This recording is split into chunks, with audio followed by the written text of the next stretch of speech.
22 तारीख की शाम को तकरीबन 6 बजे के करीब एक बड़ा अफसोसनाक वाक़या हुआ जिसमें आसिफ मरहूम जो है वो बाइक पे जा रहा था और एक डोर की जद में आके उस बेचारे की मौके पर डेथ हो गई। चीफ जस्टिस साहिबा ने 48 घंटे दिए इस फुकवे को ट्रेस करने के लिए, और ये किसी तरह का नॉर्मल क्राइम नहीं था जो हमें और नॉर्मल पुलिसिंग में पड़ जाता है और हम उसको बड़ी तरीके से बैक ट्रैकिंग करते हैं या मुश्तबागान को पकड़ते हैं या लोगों से शनाख्त करवाते हैं कि जी आपने इसमें से किस बंदे को देखा। ये एक बहुत मुख्तलिफ नौइयत का वाक़या था जिसको ट्रेस करने के लिए हमारे पास एक सिर्फ वो डोर थी जिसकी वजह से इस कीमती जान का ज़िया हुआ। हमने 4-5 मुख्तलिफ लीड्स पकड़ी। सबसे पहला हमारे पास वो डोर थी जिसको हम बैक ट्रैक कर रहे थे। नंबर 2, हमारे पास उस फुटेज से हमने कुछ ऐसी चीज़ें मिली, एक बच्चा हमें भागता नजर आया, कुछ ऐसे हमें अवामल नजर आए जिससे हमने सोचा कि हम सीसीटीवी कैमरास की मदद लें और देखें वहाँ पे उस वक्त क्या हरकत हुई थी। हमारी बहुत एक टीम ने यकीन जाने कि कई घंटों बैठ के उस वीडियो को एनालाइज किया कि यहाँ पे इर्द गिर्द क्या हो रहा है, उसको जूम इन किया। तो एक ने फिर सीसीटीवी कैमरास की मदद पे काम शुरू किया। एक टीम जो है ट्रेडिशनली ह्यूमन रिसोर्स के ऊपर लग गई, वो ह्यूमन रिसोर्स के ऊपर काम करना शुरू कर दिया। चौथी टीम जो है आईटी गैजेट्स पे लग गई। हमने वहाँ की जियो फेंसिंग करवाई और वहाँ के करीबी लोगों के कॉल रिकॉर्ड्स वगैरह देखना शुरू कर दिए।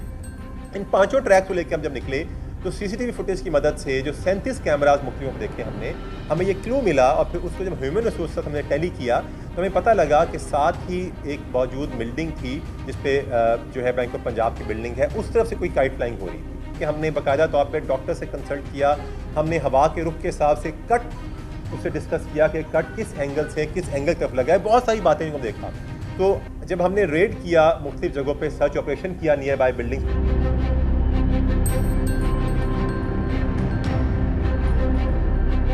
तो इसी दौरान जब हमने इस बैंक ऑफ पंजाब के ऊपर एक चबारा है जिसके अंदर मुख्तलिफ एक जो बंदा है उसने अपने कुछ बकरे शकरे इस तरह का माल रखा, जब वहाँ पे रेड किया हमारे डीएसपी साहब खुद उस रेड को निगरानी करते हुए खुद लीड करते हुए उस रेड के ऊपर गए, तो वहाँ हमें कुछ रेजिड्यू और रेमिनेट्स नज़र आए कुछ जली हुई चीज़ों के। लिहाजा फौरी तौर पे हमने पीएफएसए की टीम बुलाई, हमने उस एविडेंस के साथ उसको सिक्योर किया और पता लगा कि यहाँ पे डोर और इस तरह चीज़ें जलाई गई हैं।